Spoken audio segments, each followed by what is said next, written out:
ಪಟ್ಟಣದ ದೊಡ್ಡಯ್ಯನಪಾಳ್ಯ ಗ್ರಾಮದಲ್ಲಿ ದಲಿತ ಮಹಿಳೆಯ ಮೇಲೆ ಜಾತಿ ದೌರ್ಜನ್ಯ ಹಾಗೂ ಕೊಲೆ ಬೆದರಿಕೆ ಪ್ರಕರಣಕ್ಕೆ ಸಂಬಂಧಿಸಿದಂತೆ ಭೀಮ್ ಆರ್ಮಿ ಕಾರ್ಯಕರ್ತರು ಪ್ರತಿಭಟನೆ ನಡೆಸಿದರು.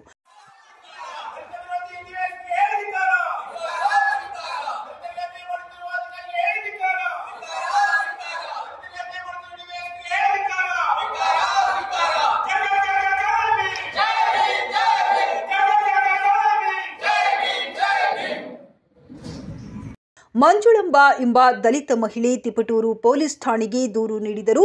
ಪೊಲೀಸರು ಸರಿಯಾಗಿ ಪ್ರಕರಣ ದಾಖಲಿಸದೆ ದೌರ್ಜನ್ಯ ನಡೆಸಿದ ರಾಜೇಶ್ ಪರವಾಗಿ ವಕಾಲತ್ತು ವಹಿಸಿದ್ದರು. ನಂತರ ತುಮಕೂರು ಪೊಲೀಸರು ಎಸ್ಪಿಯ ಸೂಚನೆಯ ಮೇರೆಗೆ ಅಟ್ರಾಸಿಟಿ ಕೇಸ್ ದಾಖಲಿಸಿದರು. ತಿಪಟೂರು ಉಪ ಪೊಲೀಸ್ ಅಧೀಕ್ಷಕ ಪ್ರಭಾವಿತನಾಗಿ ತನಿಖೆ ನಡೆಸದೆ ಅನ್ಯಾಯ ಮಾಡಿದ್ದಾರೆ ಎಂದು ಆರೋಪಿಸಲಾಗಿದೆ. ಭೀಮ್ ಆರ್ಮಿ ಸಂಘಟನೆಯವರು ದಲಿತ ಮಹಿಳೆಗೆ ನ್ಯಾಯ ನೀಡಲು ಮರು ತನಿಖೆ ನಡೆಸುವಂತೆ ಮತ್ತು ಸಂಬಂಧಪಟ್ಟ ಅಧಿಕಾರಿಗಳಿಗೆ ಸೂಕ್ತ ಕ್ರಮ ತೆಗೆದುಕೊಳ್ಳುವಂತೆ ಒತ್ತಾಯಿಸಿದರು.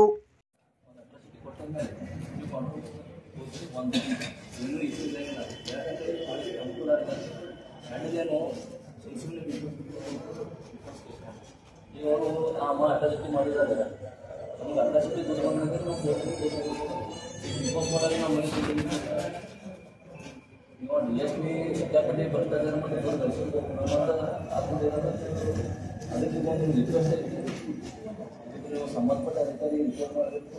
ನಮಗೆ ಸಂಬಂಧಪಟ್ಟ ಕಚೇರಿಗೆ ನೀವು ರಿಪೋರ್ಟ್ ನಿಮ್ಮ ಬರಬೇಕು.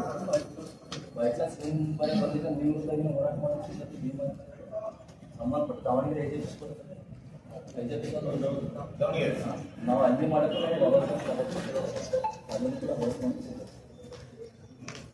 ಏನೈತಿ ಈ ಕೇಸ್ ಬಗ್ಗೆ ಸರಿಯಾಗಿ ಮತ್ತೆ ಆರೋಪಿಗೆ ನೋಟಿಸ್ ಹೋಗುತ್ತೆ, ನೋಂದಾಯಿತ ವ್ಯಕ್ತಿಗೆ ನೋಟಿಸ್ ಬರ್ತವೆ. ಆದ್ರೆ ಎಲ್ಲವೂ ಕೂಡ ಆಗ್ಬೇಕಾದ್ರೆ ಇನ್ನ ಮತ್ತೆ ಮರು ಆಗ್ಬೇಕಾದ್ರೆ ಇಷ್ಟು ತಡ ಆಗ್ತದೆ. ಬಹಳಷ್ಟು ಉದ್ದೇಶಪೂರ್ವಕವಾಗಿ ಒಂದು ಲೀಗಲ್ ಕಾನ್ಫ್ಲಿಕ್ಟ್ ಇದೆ, ಒಂದು ಕಾನೂನು ಸಂಘರ್ಷ ಸಲುವಾಗಿ ಆ ಡಿವೈಎಸ್ಪಿ ಅಧಿಕಾರಿಗಳು ಇರ್ತಕ್ಕಂಥ ಅಟ್ರಾಸಿಟಿ ಕೇಸಲ್ಲಿ ಬಿ ರಿಪೋರ್ಟ್ ಕೊಟ್ಟಿದ್ದಾರೆ. ಈಗಾಗಲೇ ಮಾನ್ಯ ನಾನು ಸರ್ಕಾರಕ್ಕೆ, ರಾಜ್ಯಪಾಲರಿಗೆ ಮತ್ತು ಇರ್ತಕ್ಕಂಥ ಸುಪ್ರೀಂ ಇರ್ತಕ್ಕಂಥ ಎಸ್ಪಿ ಸಾಹೇಬರಿಗೆ ಮತ್ತು ಗೃಹ ಮಂತ್ರಿಗಳನ್ನ ಮನವಿ ಮಾಡ್ಕೊಳ್ತಾ ಇದ್ದಾರೆ. ಇಲ್ಲಿ ಇರ್ತಕ್ಕಂಥ ಈ ರೀತಿ SC ST ಅಟ್ರಾಸಿಟಿ ಕೇಸ್ ಬಂದಾಗ ಬಹಳಷ್ಟು ನಿಷ್ಪಕ್ಷಪಾತವಾಗಿ ಇಲ್ಲಿ ಪ್ರಾಮಾಣಿಕವಾಗಿ ಇಲ್ಲಿ ತನಿಖೆ ಆಗಬೇಕು. ತನಿಖಾ ಹಂತದಲ್ಲಿ ಯಾವುದೋ ಒಂದು ಅಪ್ರಾಮಾಣಿಕತೆ ಒಂದು ವರದಿ ಕೊಟ್ಟಾಗ ನೋಂದಾಯಿತ ವ್ಯಕ್ತಿಗಳು ಎಲ್ಲಿ ಹೋಗ್ಬೇಕು? ಎಲ್ಲರಿಗೂ ಕರ್ನಾಟಕ ಪೊಲೀಸ್ ಅಂದ್ರೆ ಪೊಲೀಸರಂದ್ರೆ ಒಂದು ರೀತಿ ರಕ್ಷಣೆ, ಒಂದು ಭಯ. ನಮ್ಮಲ್ಲಿ ಪ್ರತಿಯೊಬ್ಬರು ನಮ್ಗೆ ಅನ್ಯಾಯ ಒಳಗದ ಎಲ್ಲಿ ಹೋಗ್ತೀವಿ? ಸ್ಟೇಷನ್ ಹೋಗ್ತೀವಿ. ಆ ಸ್ಟೇಷನ್ ಅಧಿಕಾರಿಗಳೇ ಈ ರೀತಿ ನೋಂದಾಯಿತ ವ್ಯಕ್ತಿಗಳಿಗೆ ಒಂದು ತಪ್ಪು ವರದಿ ಕೊಟ್ಟು ಒಂದು ಯಾವ್ದು ಬಯಾಸಾಗಿ ಮಾಡಿದ್ರೆ ಎಲ್ಲಿ ಹೋಗ್ಬೇಕು? ಸೊ ಹೀಗಾಗಿ ಈ ನಿಟ್ಟಿನೊಳಗೆ ಮಾನ್ಯ ತಹಶೀಲ್ದಾರ್ ಸಾಹೇಬರಿಗೆ ನಾವು ರಾಜ್ಯಾಧ್ಯಕ್ಷರು ಮತ್ತು ಕರ್ನಾಟಕ ಭೀಮ್ ಆರ್ಮಿ ವತಿಯಿಂದ ನಾವು ಮನವಿ ಮಾಡ್ಕೊಳ್ತಾ ಇದ್ದೀವಿ. ಎಲ್ಲವನ್ನೂ ಸರ್ಕಾರಕ್ಕೆ ಸಲ್ಲಿಸಬೇಕು ಮತ್ತು ನೋಂದಾಯಿತ ವ್ಯಕ್ತಿಗಳ ತ್ವರಿತಗತವಾಗಿ ನ್ಯಾಯ ಸಿಗಬೇಕು ಮತ್ತು ಪರಿಹಾರ ಸಿಗಬೇಕು ಅನ್ನೋದು ನಮ್ದು ಬೇಡಿಕೆ. ಜೈ ಭೀಮ್, ಬೋಲೋ ರೇ ಬೋಲೋ, ಬೋಲೋ ರೇ ಬೋಲೋ, ಜೈ ಭೀಮ್ ಬೋಲೋ. ಭ್ರಷ್ಟ ಜಾತಿವಾದ ಡಿವೈಎಸ್ಪಿಗೆ, ಭ್ರಷ್ಟ ಜಾತಿವಾದ ಡಿವೈಎಸ್ಪಿಗೆ ಜಿಂದಾಬಾದ್, ಜಿಂದಾಬಾದ್.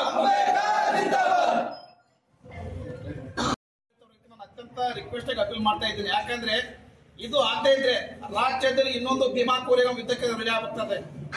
ಒಂದು ಏನಂತಂದ್ರೆ ಇಲ್ಲಿ 1989 SC ST ಅಟ್ರಾಸಿಟಿ ಕೇಸ್ ಅದನ್ನು ವಿಫಲಗೊಳಿಸಲು ಬಹಳಷ್ಟು ತಂತ್ರಗಳು ಮಾಡ್ತಾ ಇದ್ದಾರೆ.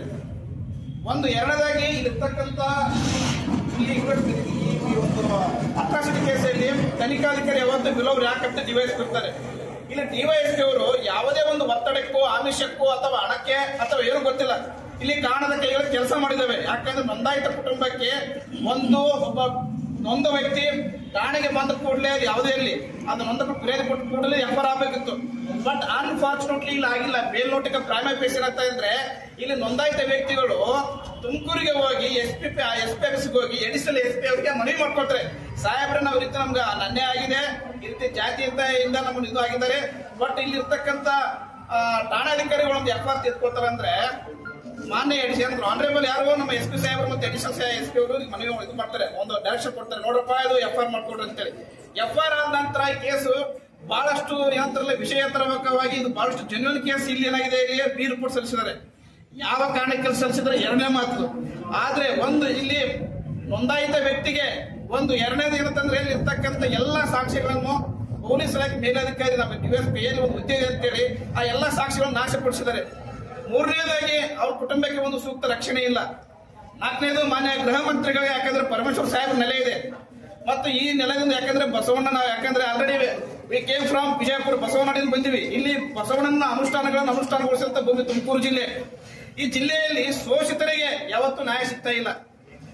ಎರಡನೇದಾಗಿ ಇಲ್ಲಿ ಬಿ ರಿಪೋರ್ಟ್ ಆಗಿದೆ. ನೆಕ್ಸ್ಟ್ ತದನಂತರ ಏನಾಗುತ್ತೆ, ಮತ್ತ ನೋಂದಾಯಿತ ವ್ಯಕ್ತಿಗಳು ಹೋಗಿ ಕೋರ್ಟಿಗೆ ಹೋಗಿ ಸ್ವಾಮಿ ನಮ್ಗೆ ರೀತಿ ನಿಷ್ಪಕ್ಷವಾಗಿ ಮಾಹಿತಿ ಅಂತ ಇಲ್ಲಿ ಸುಳ್ಳು ವರದಿಯಾಗಿದೆ ಮತ್ತು ಮತ್ತೊಮ್ಮೆ ನಾವು ತಕ್ಕ ರಜೆ ಹಾಕ್ಬೇಕು.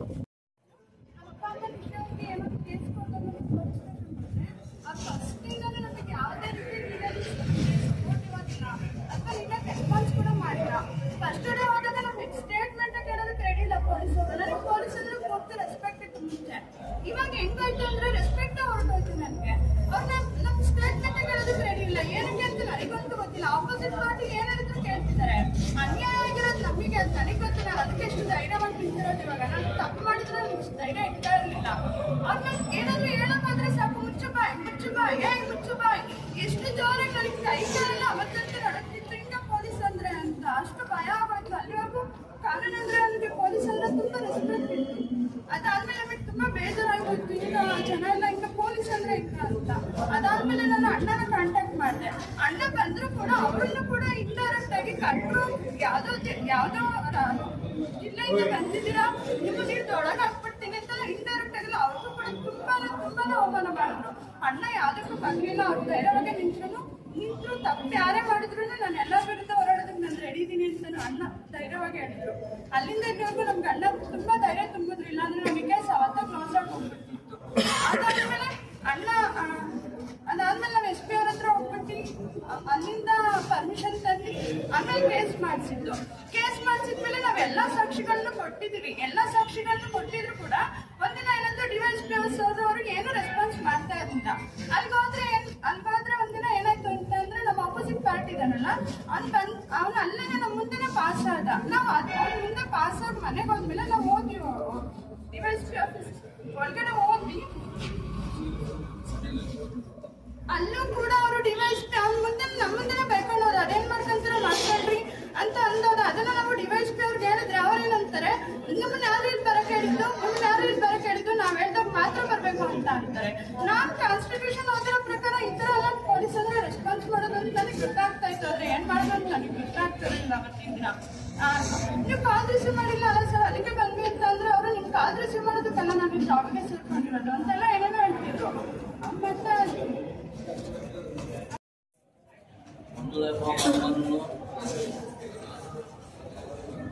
ಒಂದು ವಿಚಾರ ಮೋಸ ಆಗಿರ್ತದೆ. ಆ ವಿಷಯ ಸಂಬಂಧಪಟ್ಟಾಗ ಅವನೊಂದು ಅಟ್ರಾಸಿಟಿ ಕೇಸನ್ನು ಫೈಲ್ ಮಾಡಿರ್ತಾರೆ. ಅದು ಯಾವಾಗ ಅಂದರೆ ಒಬ್ಬ ಅಡಿಷನಲ್ ಎಕ್ಸ್ಪರ್ಟ್ ಹೋಗಿದ ಮೇಲೆ ರೆಫರ್ ಮಾಡ್ಕೊಂಡ್ಮೇಲೆ ಇವ್ರು ರೆಫರ್ ಮಾಡ್ಕೊತಾರೆ. ತದನಂತರ ಏನು ಮಾಡ್ತಾರೆ ಅಂದರೆ ಇವರಿಗೆ ಆ ಕೇಸನ್ನು ರಿಪೋರ್ಟ್ ಮಾಡಬೇಕು, ಅದನ್ನು ಬೇರೆ ರೀತಿ ರಿಪೋರ್ಟ್ ಮಾಡಬೇಕಂತ ಇವ್ರ ಇದ್ದಂಥ ವಿಟ್ನೆಸ್ಗೂ ಧಮಕಿ ಹಾಕ್ತಾರೆ. ಇವರು ಕೂಡ ಆ ವ್ಯಕ್ತಿ ಏನು ಅಕ್ಯೂಸ್ ಅಲ್ಲ ಅವನು ಕೂಡ ಇವರಿಗೆ ಧಮಕಿ ಹಾಕ್ತಾನೆ. ಇದು ಎಲ್ಲಾನು ಆ ಸಂಬಂಧಪಟ್ಟ DSP ಗಮನಕ್ಕೆ ಇರುತ್ತೆ. ಗಮನಕ್ಕಿದ್ರು ಕೂಡ ಇವರಿಗೆ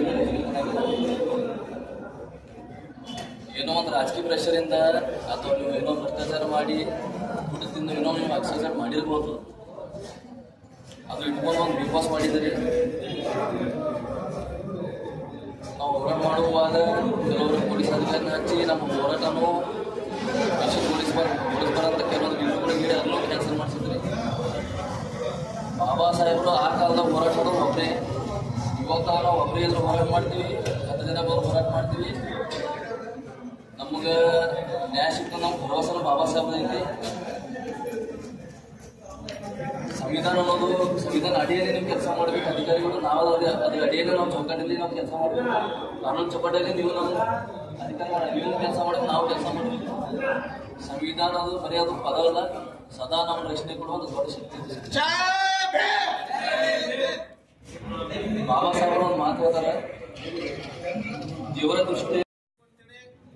ಹೈಕೋರ್ಟ್ ಅಡ್ವೊಕೇಟ್ ಕಲಬುರಗಿ ಬೆಂಚ್ ಇದೇನಾಗಿದೆ, ಇಲ್ಲಿ ತಿಪಟೂರು ಟೌನ್ ಪೊಲೀಸ್ ಠಾಣೆಯಲ್ಲಿ ಕ್ಲೈಮ್ ನಂಬರ್ 186/2024 ಪ್ರಕರಣದಲ್ಲಿ ಒಂದು ಕೇಸ್ ದಾಖಲಾಗುತ್ತೆ ವಿತ್ ಅಟ್ರಾಸಿಟಿ. ಸೆಕ್ಷನ್ 3 ಕೆಳಗಡೆ ಆಗ್ತಾರೆ, ಎಲ್ಲ ಸೆಕ್ಷನ್ ಆಗ್ತಾರೆ.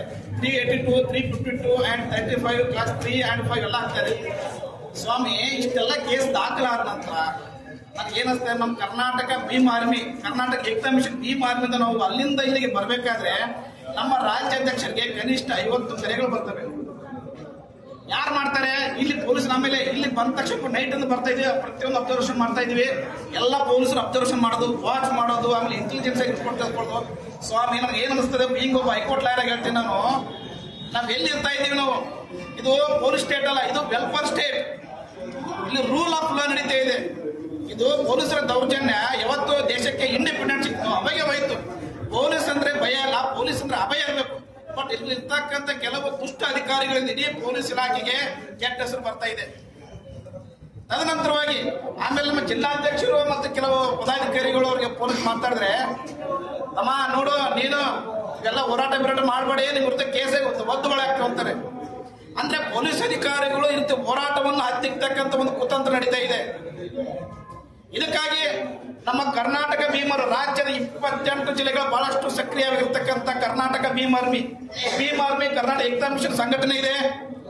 ನಾವು ಅಂಬೇಡ್ಕರ್ನ ಬಾಬಾ ಸಾಹೇಬ್ ಸಂವಿಧಾನ ಬರೆದಂತ ಸಂವಿಧಾನ ಫಾಲೋ ಮಾಡತಕ್ಕಂಥವ್ರು ಮತ್ತು ಅಂಬೇಡ್ಕರ್ ಚಿಂತನೆಗಳನ್ನ ಮೈಗೂಡಿಸ್ಕೊಂಡು ಹೋರಾಟ ಮಾಡ್ತಕ್ಕಂಥ ವ್ಯಕ್ತಿಗಳು. ಸ್ವಾಮಿ ನಮಗೆ ಇಂಥ ಗೊಡ್ಡು ಬೆದರಿಕೆ ಹಾಕಬೇಡಿ, ಯಾಕಂದ್ರೆ ಗೊಡ್ಡು ಬೆದರಿಕೆಗೆ ಕೇಳೋರಲ್ಲ ನಾವು. ಮತ್ತು ನಿನ್ನೆ ಒಬ್ಬ ಪೊಲೀಸ್ ಅಧಿಕಾರಿ ಬಂದು ಇಂಥ ಹೋರಾಟ ಮಾಡಬೇಡಿ ಅಂತ ಹೇಳ್ತಾರೆ. ಸ್ವಾಮಿ ನಿಮ್ಗೆ ಒಂದು ಮಾತು ಹೇಳ್ತೀನಿ, ಒಬ್ಬ ಲಾಯರ್ ಆಗಿ ಭಾರತದ ಸಂವಿಧಾನ ಆರ್ಟಿಕಲ್ 19 ಕ್ಲಾಸ್ ಕ್ಲಿಯರ್ ಆಗಿ ಹೇಳ್ತಾರೆ,